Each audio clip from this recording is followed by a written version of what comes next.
تاریخ ہزارہ مصنفہ دلی صاحب میں تحریر ہے کہ اس علاقے میں ترک قوم ہزارہ قالوق کے نام سے جو خاص کر میدان ہری پور پر قابض تھے، لہٰذا یہ میدان ہزارہ قالوق مشہور ہے، اور بقیہ ان ترکوں کا میدان پکلی میں شہنشاہ جہانگیر کے وقت موجود تھا، اور اب ان کی اولاد موزگروال میں موجود ہے۔ لیکن درست یہ ہے کہ یہ علاقہ ان ترکوں کے نام سے مشہور ہے جن کو امیر تیمور نے یہاں آباد کیا۔ آئین اکبری کے صفحہ 186 جلد دوم میں یہ چیز واضح ہے۔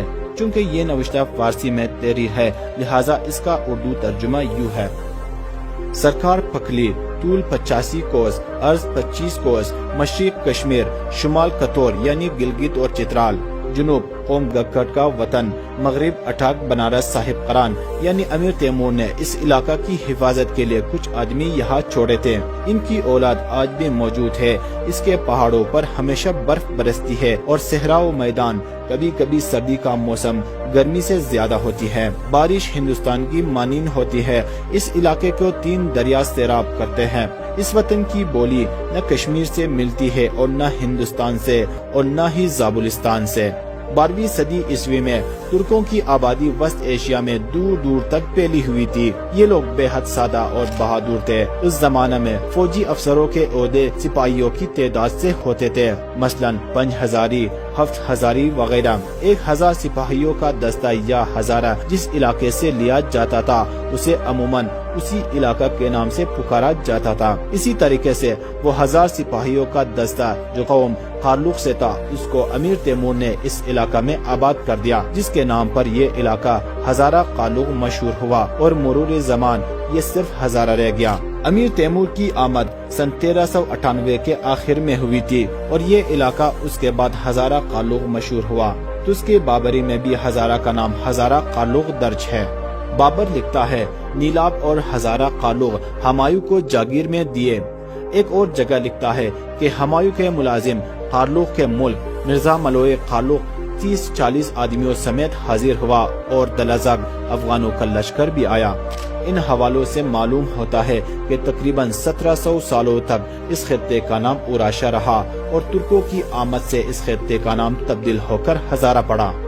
سرجن میجر بلو کتاب افغانستان کی اقوام میں لکھتا ہے، یہ کہا جاتا ہے کہ چنگیز خان نے افغانستان میں اپنی فوج کے 10,000 کے دستہ میں سے 9 دستے ہزارہ کابل میں چھوڑے اور 1000 کا دستہ دریائے سندھ سے مشرق کے علاقہ پکلی میں چھوڑا، جبکہ وہ خود موسم سرما سواد میں گزار رہا تھا۔ یعنی یہ ایک دستہ اس طرف کی حفاظت کے لیے تھا، جبکہ وہ تمغاج کو جانے سے پہلے ہندوستان کے راجا سے اس کے علاقہ سے گزرنے کی اجازت کے جواب کا انتظار کر رہا تھا۔ تاریخ سے معلوم ہوتا ہے کہ منگول کا پہلا حملہ 1221 میں التمش کے عہد میں ہوا۔ ہزارہ پکلی میں ترکوں کی موجودگی اسی وقت سے تھی۔ دوسرا حملہ 1241 میں بہرام شاہ کے عہد میں ہوا جس میں لاہور فتح ہو گیا۔ تیسرا حملہ 1229 اور چوتھا 1285 میں ہوا۔ ان حملوں سے منگول دریائے سندھ اور دریائے جہلم کے درمیانی علاقہ پر قابض ہو گئے۔ 1299 میں انہوں نے سیدھا دلی کا رخ کیا، کچھ عرصہ شہر کا محاصرہ رکھا، شہر کو فتح نہ کر سکے لیکن ارد گرد کے علاقے میں لوٹ مار کی۔ منگولوں کے کل 12 حملے ہوئے، سندھ، پنجاب اور بلوچستان ان حملوں کی زد میں آئے۔ ان کے بعد تیموری حملے شروع ہوئے۔ تیمور نے میدان ہری پور میں غالباً ہزارہ قالوق کی ایک من 1000 سپاہی اپنے ہم قوم ترکوں کی جو پہلے سے یہاں موجود تھے کی حفاظت کے لیے چھوڑی تاکہ ان کا دست و بازو بنے۔ تو اس کے جہانگیری میں پکلی کا ذکر ان الفاظ میں ہے: عرض 25 کرو، طول 35 کرو، حد مشرق کوہستان کشمیر، حد شمال لکھنور، حد جنوبی گکڑ۔ دخل زمینداری اس وقت سلطان حسین کا ہے۔ اس میں مزید لکھا ہے کہ جب امیر تیمور گرگاں فتح کر ہندوستان واپس ہوئے تو ان کے بزرگ ان کے ہمراہ تھے۔ امیر نے ان کو اس مقام پر چھوڑ کر یہ مقام عنایت فرمایا اور ذات اپنی قالوق بیان کرتے ہیں، مگر یہ نہیں کہہ سکتے کہ بزرگ ان کا کون تھا اور اس کا کیا نام تھا۔